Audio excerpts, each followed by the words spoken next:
Indian constitution का article 359 authorise करता है प्रेसिडेंट ऑफ इंडिया को कि वो सस्पेंड कर पाए right to move any court for the enforcement of fundamental right. लेकिन ये कौन सी इमरजेंसी लगी होगी जब हमारे इंडिया के प्रेसिडेंट के पास ये राइट होता है? तो आपके पास ऑप्शन स्क्रीन पे अवेलेबल है, मगर जो इसका सही जवाब है वो हमारा ऑप्शन नंबर ए है, नेशनल इमरजेंसी। तो नेशनल इमरजेंसी में प्रेसिडेंट के पास ये हक होता है कि वो ऐसे कर सकते हैं। अगला क्वेश्चन था आपका कि करेक्ट क्रोनोलॉजिकल ऑर्डर बताना है हमें फॉर्मेशन ऑफ हरियाणा, सिक्किम, अरुणाचल प्रदेश और नागालैंड को, जब हमने उनको full states of Indian union बना दिया हमें। तो पहले कौन सा था, पहले हमने किसको बनाया था? तो ये देखिए आपके पास 4 ऑप्शन है, इसमें से किसको बनाया गया पहले? तो ऑप्शन नंबर डी हमारा सही रहेगा।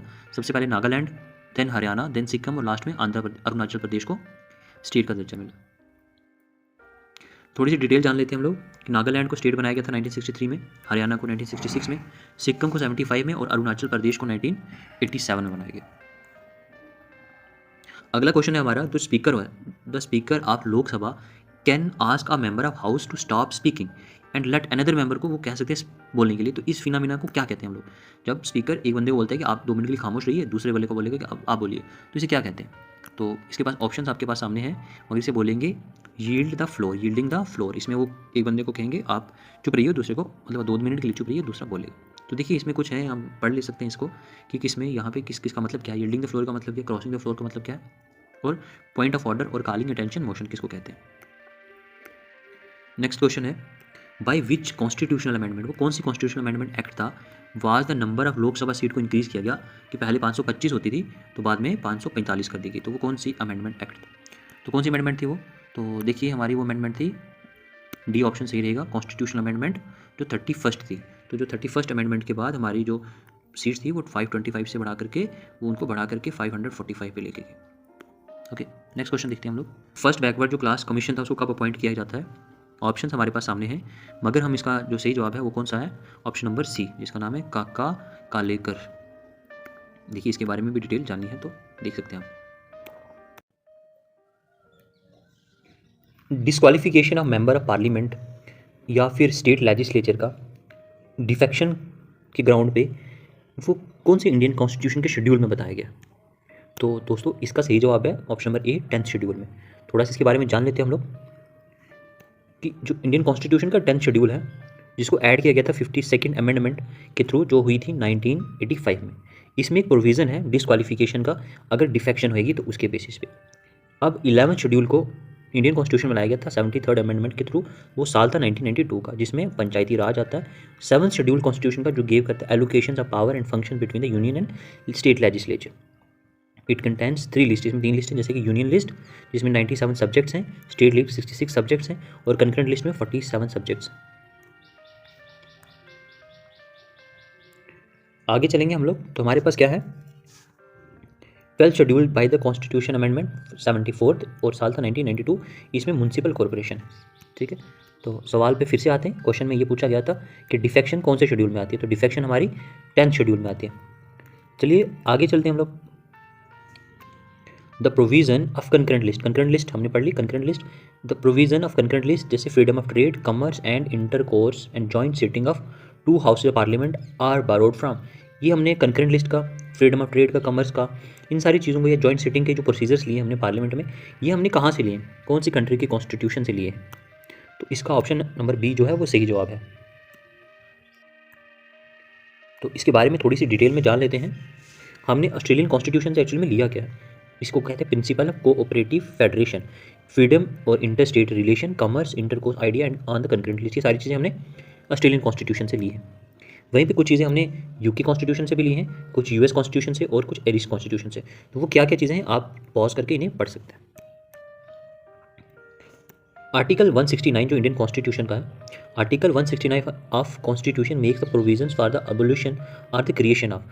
जो 169 आर्टिकल है एक्चुअली वो किस चीज़ के बारे में बात करता है? तो इसमें है हमारा ऑप्शन नंबर डी जो है वो राइट आंसर है, स्टेट लेजिस्लेचर काउंसिल्स। ठीक है, इसके बारे में ये बात करते हैं।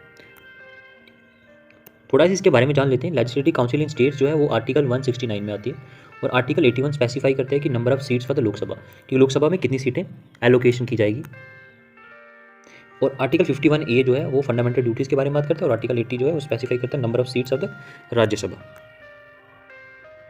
चलिए नेक्स्ट क्वेश्चन हमारा, which part of the constitution of India जो डील करता है special provisions to the SC, ST, OBC and Anglo Indians. Indian constitution ठीक है, उसमें कौन सा पार्ट है कॉन्स्टिट्यूशन का जो इन सब लोगों के साथ डील करता है। ठीक, तो देखिए हमारे पास कुछ ऑप्शन हैं, मगर इसका जो सही जवाब है हमारा ऑप्शन नंबर ये है पार्ट 16। ठीक है, तो पार्ट 16 डील करता है। चलिए थोड़ा सा इसके बारे में जानते हैं हम लोग।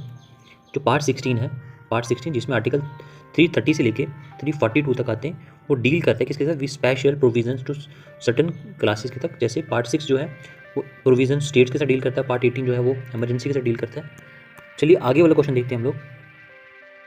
क्वेश्चन में कह रहा है वो आपको कि इंटर स्टेट काउंसिल, जिसके बारे में सुना होगा आपने बहुत बार, इंटर स्टेट काउंसिल स्टैब्लिश की गई थी साल 1990 में, और ये किसने रिकमेंड करी थी। ठीक है, कौन सा कमीशन था जिसने रिकमेंड करी कि ऐसी कोई इंटर स्टेट कमेटी होनी चाहिए। तो इसका जो सही आंसर है वो है हमारा ऑप्शन नंबर बी।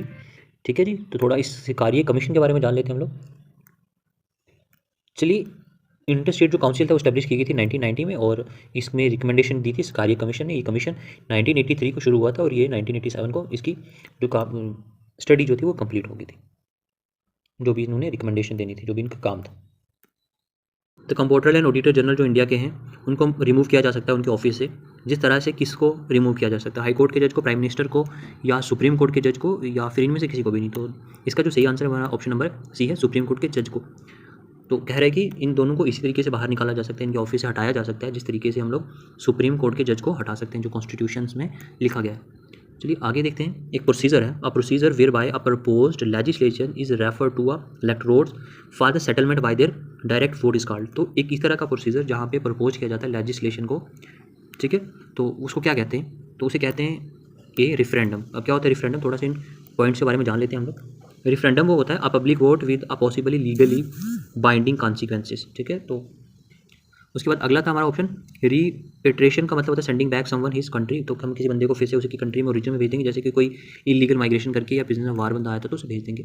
अगला वाला हमारा था रिप्रेजेंटेटिव डेमोक्रेसी। रिप्रेजेंटेटिव डेमोक्रेसी में क्या होता है कि मॉडर्न टाइम में हम लोग जो देखने कॉमनली जिसको हम डेमोक्रेसी बोलते हैं, तो जहाँ पे even though the people do not directly vote on actual issues and laws but surrender the right of the duly elected representative. जैसे कि हमारे इंडिया में हम लोग सीधा अपनी किसी भी इशू पे जाकर के डिस्कस नहीं कर सकते, हम लोगों ने कुछ अपने रिप्रेजेंटेटिव चुने हैं और वो रिप्रेजेंटेटिव जाकर के हमारी बात करते हैं। हालांकि वो अलग बात है, वो बातें इस बारे में नहीं कर रहे।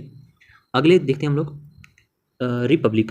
रिपब्लिक का मतलब था defined by someone source as simply as democracy. Republic का भी कभी ना कभी यही मतलब होता है डेमोक्रेसी, बट यहाँ पे क्या होता है, but otherwise loosely describe as a form of, actually form of government है जहाँ पे in word deed rule is constant by the institutional framework is not selected by few. यहाँ पे कोई सेलेक्टेड बाय फ्यू के थ्रू नहीं होगा, बल्कि किसी इंस्टीट्यूशन से ही होगा ये। चलिए थोड़ा सा आगे बढ़ते हैं। पूछ रहा है आपसे कि by which constitutional amendment act was the elementary education made a fundamental.